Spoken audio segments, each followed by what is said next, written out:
पाठ 14 स्वामी विवेकानंद। 12 जनवरी 1863 ईस्वी को कलकत्ता यानी कोलकाता में स्वामी विवेकानंद का जन्म हुआ था। उनका बचपन का नाम नरेंद्र नाथ था। उनके पिता का नाम श्री विश्वनाथ दत्त तथा माता का नाम श्रीमती भुवनेश्वरी देवी था। बालक नरेंद्र पर अपनी माता का गहरा प्रभाव पड़ा। उनसे ही बचपन में नरेंद्र ने रामायण और महाभारत की कहानियां सुनी। बचपन में ही वे ध्यान लगाकर बैठ जाया करते थे। कभी माता से पूछते, माँ, मैं साधु बन जाऊं तो क्या मुझे भगवान के दर्शन हो जाएंगे? लेकिन बालक नरेंद्र शरारत में भी किसी से कम नहीं थे। इसीलिए उनकी माता उन्हें शिवाजी का भूत कहा करती थी। फिर भी वे अत्यंत मिलनसार और सबके प्रिय थे। बालक नरेंद्र की बुद्धि बहुत तीव्र थी। जो बात एक बार सुन लेते उन्हें याद हो जाती। एक बार कक्षा में पढ़ते समय वे अपने मित्रों से बात कर रहे थे। अचानक अध्यापक ने उस पाठ पर उनसे प्रश्न पूछे। नरेंद्र ने सब प्रश्नों के ठीक ठीक उत्तर देकर अध्यापक को चकित कर दिया। नरेंद्र ने कई वर्षों की पढ़ाई 1 वर्ष में ही पूरी कर डाली थी। पढ़ने में वे इतने निपुण हो गए थे कि पृष्ठ की एक पंक्ति पढ़कर पूरे पृष्ठ का अर्थ समझ लेते थे। कॉलेज में पढ़ते समय नरेंद्र स्वामी रामकृष्ण परमहंस से मिले। स्वामी रामकृष्ण परमहंस प्रसिद्ध सन्यासी थे। उन्होंने बताया कि ईश्वर को देखा जा सकता है।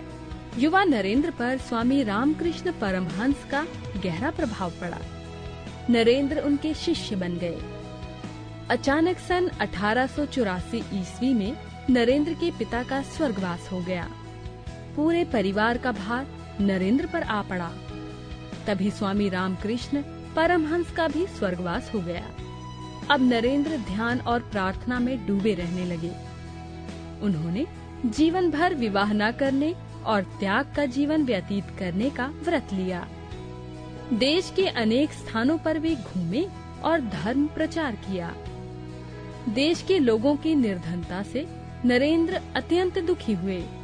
वे कहा करते थे कि जनता की गरीबी मिटाए बिना धर्म का प्रचार करना व्यर्थ है। सन 1893 ईस्वी में उन्होंने स्वामी विवेकानंद नाम ग्रहण किया।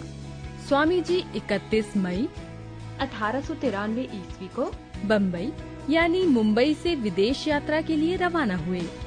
वे लंका, सिंगापुर, जापान की यात्रा करके अमेरिका पहुँचे।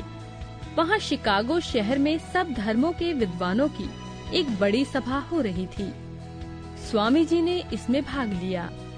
उन्होंने अपने भाषण का प्रारंभ भाइयों और बहनों संबोधन से किया।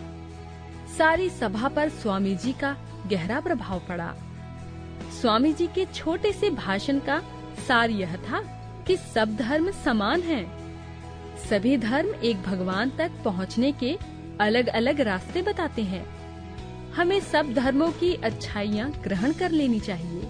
विश्व धर्म सभा में स्वामी जी को सर्वश्रेष्ठ विद्वान महापुरुष माना गया। अमेरिका के बाद स्वामी जी ने इंग्लैंड में भी धर्म प्रचार किया।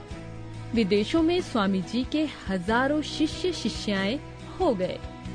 स्वदेश लौटकर स्वामी जी ने धर्म प्रचार के साथ साथ निर्धन जनता की सेवा करने का उपदेश अपने शिष्यों को दिया। 4 जुलाई 1902 ईस्वी को 39 वर्ष की अवस्था में स्वामी जी का स्वर्गवास हो गया। स्वामी जी सच्चे अर्थों में धर्म गुरु थे। वे गरीबों के मसीहा थे। उन्होंने कहा था, ईश्वर को खोजने कहाँ जाओगे? क्या ये सभी दरिद्र और दुर्बल लोग पीड़ित नहीं हैं? पहले इनकी पूजा क्यों नहीं करते? जब तक मेरे देश में एक कुत्ता भी भूखा है, तब तक उसके लिए भोजन जुटाना ही मेरा धर्म होगा। हमें स्वामी विवेकानंद जैसे महापुरुषों पर गर्व है।